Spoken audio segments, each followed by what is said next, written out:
We're really happy to be shortlisted.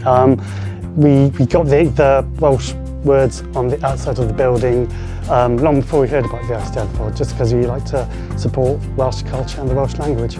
And I think people really were making the effort while the Eisteddfod was on.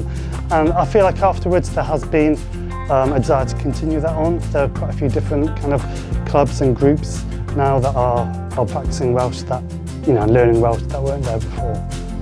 People quite enjoyed it. I think people who didn't know Pontypridd came here and realised it's a really friendly town, it's a really nice place to visit, and it was a great atmosphere in town.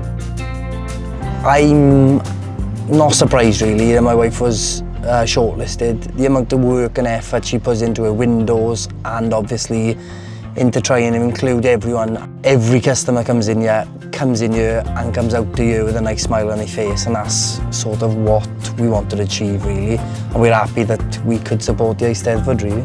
All in all, I'm really happy and we're really positive. The town obviously had a nice lick of paint, everything spruced up. I think a lot of the shop owners really went out and did their all to make their shops look presentable, and I think that's knock-on of that.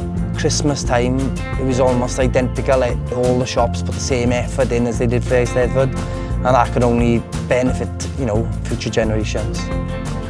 Wel, fi'n falch iawn bod fi wedi cael yn enwebu. Fi jyst yn teimlo bod yn bwysig iawn bod y iaith Gymraeg yn cael ei weld a'i chlywed yn y gymuned, a bod pobl yn cael cyfleoedd i ddefnyddio'r iaith. Mae lot o bobl â diddordeb yn y Gymraeg. Maen nhw'n dod mewn fan hyn a maen nhw'n clywed y Gymraeg yn ddyddiol. A mae lot yn gwneud yr ymdrech i ddefnyddio'r iaith Gymraeg sydd gyda nhw, fel gweud diolch neu hwyl fawr neu croeso neu beth bynnag. Mae lot o bobl wedi mynd trwy addysg Gymraeg yn yr ardal yma, falle ddim yn defnyddio'r iaith. Maen nhw'n gallu, ond dyw'r cyfleoedd ddim yna i nhw i ddefnyddio'r iaith. Wel, dwi'n credu, mae Clwb y Bont wrth gwrs wedi bod yn sefydlu Gymraeg a Chymreig ym Mhontypridd ers 20 mlynedd, felly mi oedd Clwb y Bont ar reda pobl yn siarad Cymraeg.